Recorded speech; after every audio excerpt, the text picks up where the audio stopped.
Howdy, folks. Hello, hello.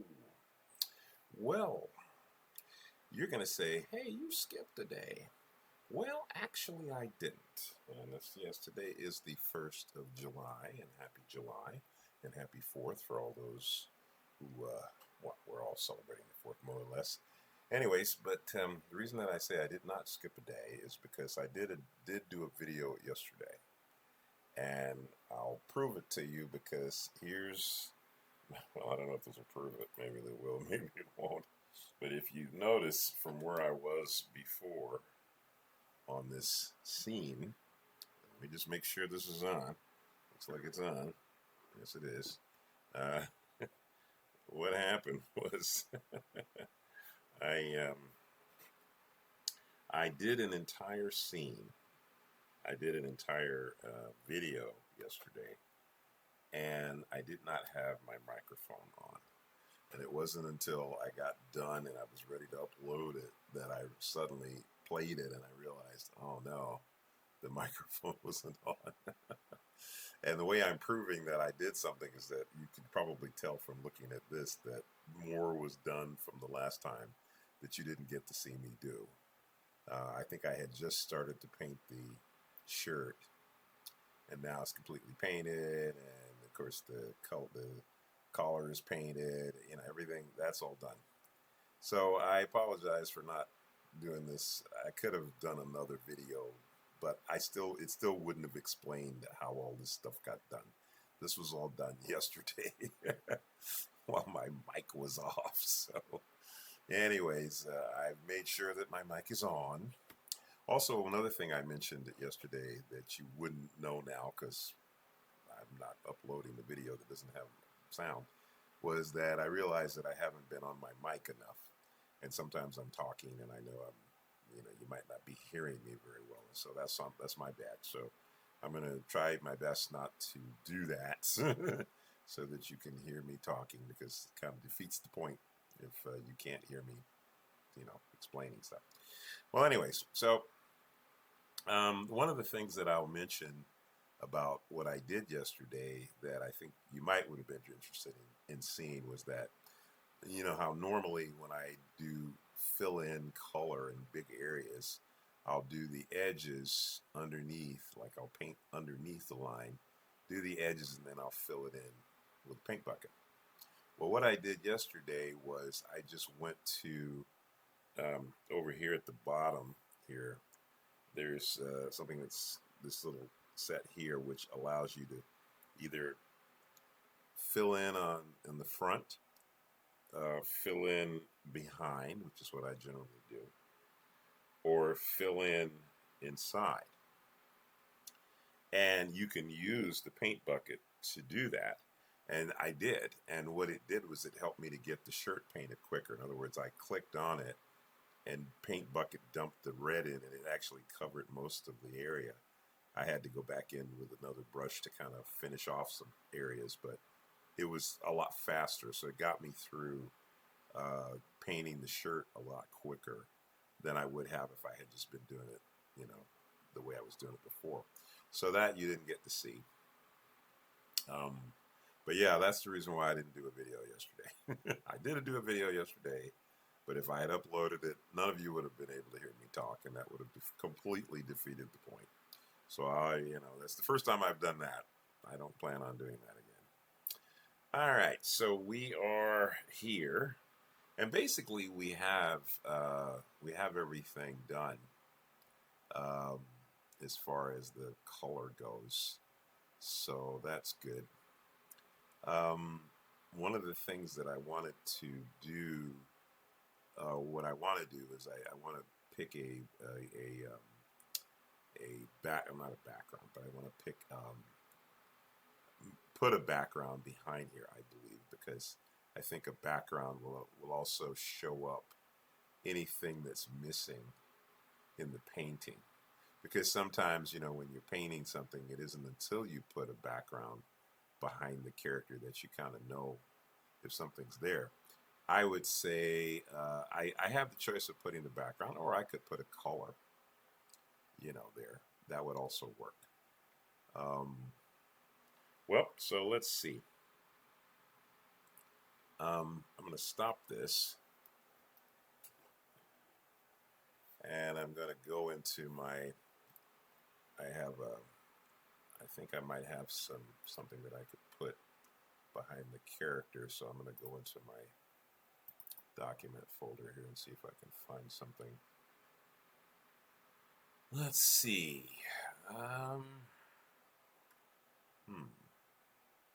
See if I have any images that I could just put behind.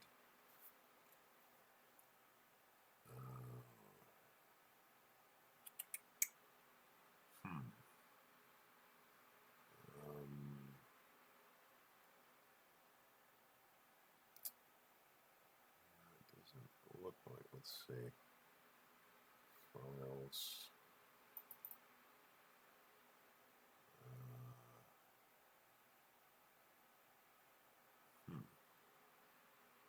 Well, let's see. Oh, well, this is something maybe I could use. Let's see. Oh, yeah, let me see here. Hold on a second.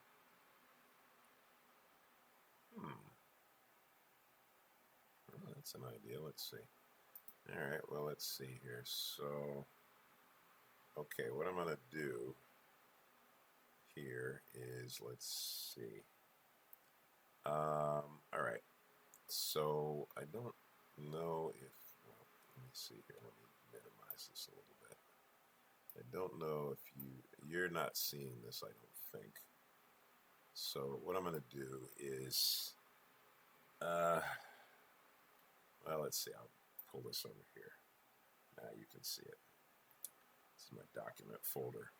So what I'm going to do is I'm going to grab something and put it in there. So, oops, I clicked on that. I know where it went.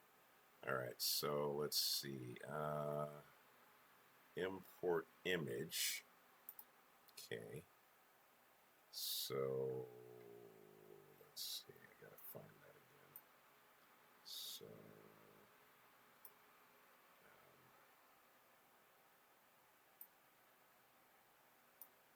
think it's this. Yeah. Okay. So this image here. If I go open, yeah. Good. Okay.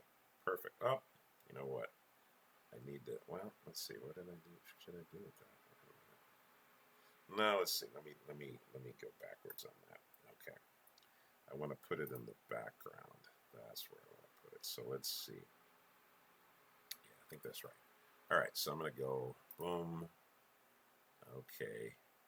So I click on the background and it should go in there. So I'm going to hit import image. That's the image I want. Click and it should come. Yeah, good. Okay, so you see it's behind the character. Right.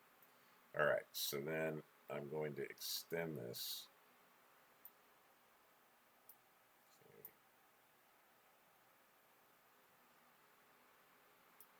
All right. Well, that's kind of cool. So this is basically, let's see if I play this. Ah, see, now you see what's happened there? It looks like I don't have the color in his, yeah, it looks like the color in his, yeah.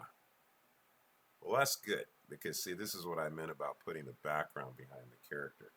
When you put a background behind the character, then suddenly now you can see anything that's missing. So, and you'll see here up at the top on the timeline, the background, when you bring it in, the background will automatically cover the entire length of the scene. It will expose itself. So if you brought a background in early in the scene, every time you add frames or take away frames, the background adjusts itself to however many frames automatically there are in the scene. So this is your animation layer here, layer 1. And so what I'm going to do is go along to see where the paint drops out on the, let's see. Yeah, it looks like, all right.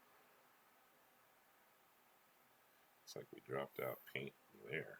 Let's see. This paint should be back there. It's behind.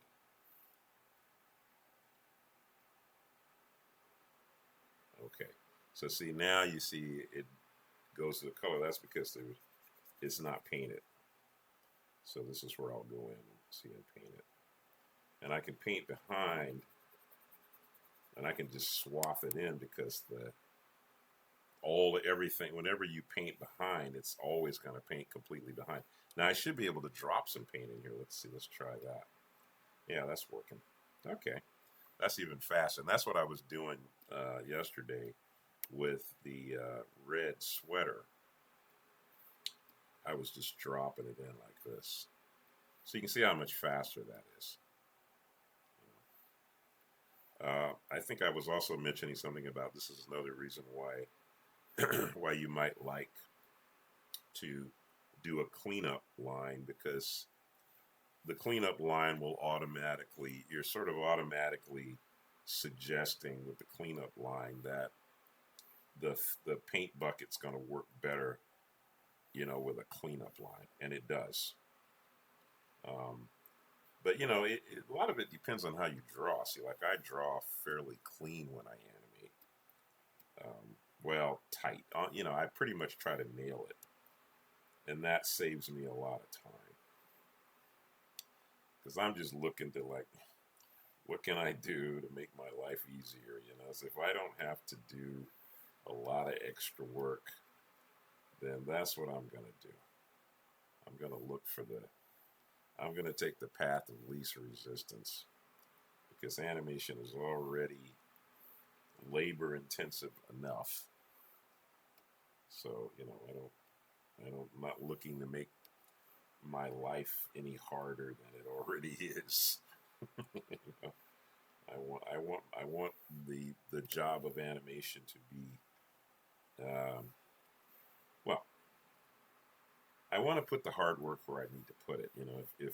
If coloring in, if I can drag and drop or click and put whatever, and it's quicker, then it doesn't make sense for me not to do that, really, if you stop and think about it, right? So, anyways, so you can see how much faster this is. This is what I was doing with the shirt yesterday, just putting it in. So, yeah. When you get into little areas like the back of his neck here, that little clip of the collar on the side here, then I'm just using the paintbrush and painting behind. So for the big area, I drop the color in. For the little teensy area, I go to the paint behind brush. It's already set on paint behind. See, it's already set that way, even with the paint bucket. It's set, so I don't have to set it for every time I'm doing this. It's already just set there.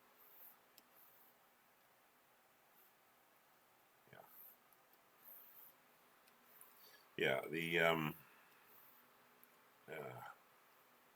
So much nicer to not have to, to just drop that color. Oh man, that's just wonderful. So much time saved. Thank God for computers. I think in some ways it's like computers. They were invented for us animators. I think it was like we've been waiting for something like this. It's finally now. Now we can do. Now animators can do what they always wanted to do, is make a film. But and luckily those of us of my generation, there's still some of us around making films. So that's great because, like I said, we're the ones that we really appreciate anything that would make our lives easier. A lot of you young folks, this is for you. This is all you know.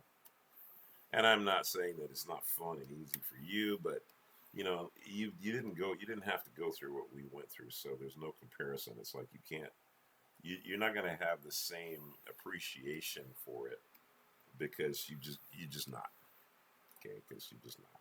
You didn't have to animate on paper. You didn't have to shoot on film and wait a week for the film to come back from the process. You didn't have to go through all that just to do your animation. You didn't have to pay a cameraman to shoot your work however much per hour. You didn't have to buy cells, acetate cells and pay for them. You didn't have to buy film stock. you know, this is stuff we had to do. If you wanted to do your own film, there was a lot involved in that. A lot. And it really even didn't even make any difference even what kind of film stock you did. I mean, I did all my own personal stuff on Super 8, but I still had to send my work to Kodak to have it developed, and that still took a couple of weeks sometimes longer. And then I had to also, if I had cells, I had to go buy cells. I had to find, we had a place called Cartoon Color. I wonder if Cartoon Color still exists now. It was in Culver City, and they sold cells. So, you could buy your own cells, and yeah, and you could make your own little, you could paint. And other than paint, oh my goodness, I forgot about the paint. Your paint was crazy. I mean, you buy bottles of paint, right? Okay, now so think about this. Now, you had to buy paint, and then you'd have to mix it to get the colors you wanted. I forget how much paint was by bottle. It depended on what it was. There were certain colors you used a lot, like white and black. Of course, you mixed colors. They would sell colors sometimes pre-mixed. Well, not sometimes, all the time. The paint wasn't super expensive, but it cost a little money. You had to buy gloves and a brush and your cells. You painted cells, and the way you had to paint cells in most cases is you painted about a bunch of them at a time because you wanted to have them all dry. Because you can't paint it and then immediately put it on the back. It's wet paint. You got to wait for the paint to dry. So, this scene here, for instance, this scene is 128 frames. Okay. So I would probably, if I were painting this on cells, I would, well, first of all, depending on whether I was inking or painting. Now, like if I'm, we would Xerox sometimes so that we didn't have to ink. But, if the inker would have to go over all the drawings and ink them, so that could take, several hours. And then painting, like I say, we would usually paint several at one time. So like, you might lay out, say 10 cells, flip them over so you paint on the back. Because you don't paint on the front, you paint on the back. So the line on the top will show through properly. So you paint, and you would have to paint 10, you would paint 10 cells at the same time. What you do is you paint all the little areas first. You paint the white in the eyes, or little areas, and then you paint the bigger areas last. And then you'd have to wait for that to dry. Now, of course, if you had a big enough place and you could lay all your cells out, then you could maybe put another 10 cells on another table and paint those, But, something like this, for instance, might take you, I would say it probably would take, well, you might be able to paint 10 cells in an hour, maybe. You might, some painters are faster, I guess. So let's say it takes you it takes you an hour to paint 10 cells. So this scene would take what? It would take 10 hours, wasn't it? Because 10 times 10 is 100. 120, well, so it take 10 hours, 12 hours really, because it's 128, so it's 20 more plus 8 more. So this would take a whole day into the night just to paint this scene. Right? And you'd have to wait for the paint to dry. And then you go shoot it. Now you got to go to a camera stand and camera setup. You got your background, right? And then you got to lay each cell down, take a picture. How long is that going to take? Well, that could take a while. I've been in the camera room shooting stuff, and it could take, I don't know. A scene like this probably wouldn't take too long to shoot. You could probably do it maybe 15, 20 minutes, maybe, once all the cells and everything are dry. So, but it was just a lot of work. And then you send your film off, right, to be developed. You're not going to see it instantly like you would here. You have to wait for it to get developed. Like I said, um, the different companies that would develop film, depending on their schedules, it might be a week before you get your film back. Disney was pretty cool because they had their own camera department. So like if you did a pencil test or even if you were doing something in color, you could send it down there and it might come back within later in the day or something. So that was great because animators could see their animation a lot faster that way. That was back in the days before they had a video camera where you could instantly see your pencil test. So that was kind of neat. So, all right. So one of the things that I know I wanted. So here we have a finished scene now. I like the bedroom because this could be like a father, you know, checking out something crazy that his son's doing. I don't know, whatever. Anyway, but it seems like that kind of works nice. All right. So what I want to do here is we'll stop this, and so what I'd like to do here is I was going to talk to you about if you wanted to put a shadow on something. Use an opacity. So one way you can do that would be to create, say, a layer. Let's see, I'll go back to the first drawing here. And so we'll add a new layer. Go over here to where it says Modify Layers. We'll add an empty layer. So now that empty layer is on the top here. And let's see, this first frame is being held 6 frames, so we'll hold this layer for 6 frames just so that you can see what I'm going to do. So what I'm going to do here now is I'm going to let's see, I'm going to take black, just the color black here, and I'm going to, on this layer, indicate what I would consider to be a shadow, all right, in black. A real harsh shadow, okay? I'll put a shadow under the chin, like this.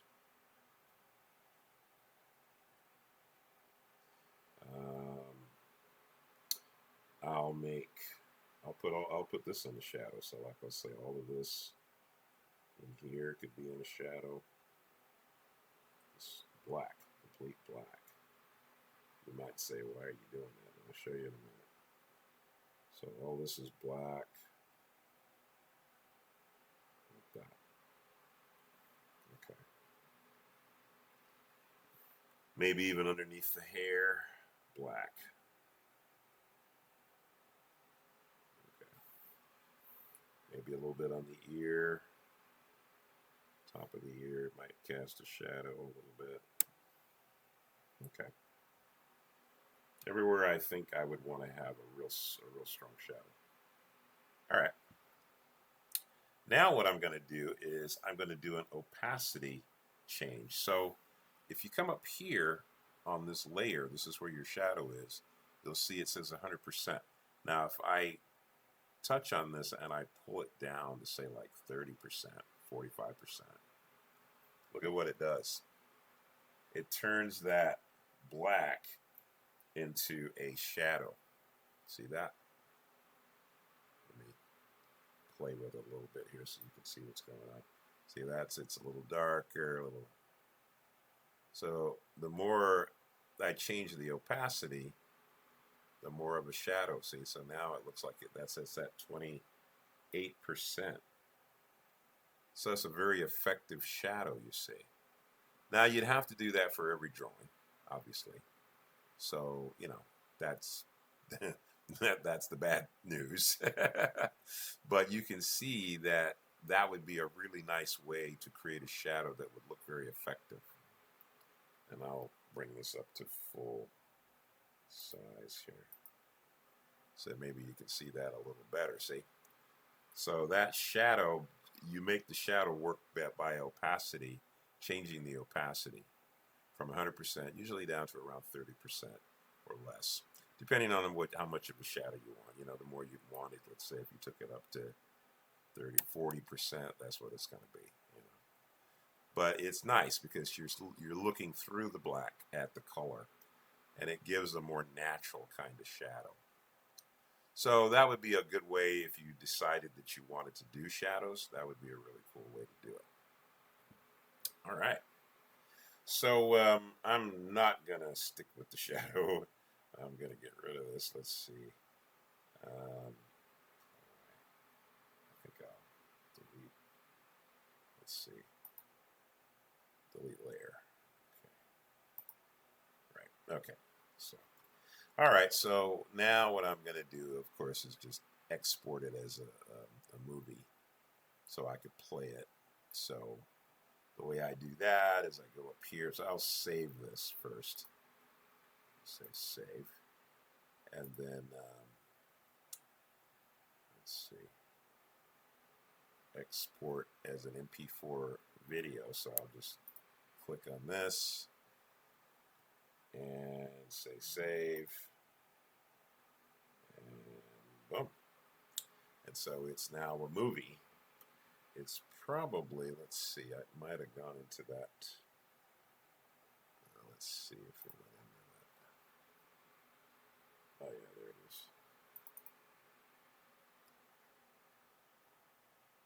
So this is our final scene, all done as a MP4. All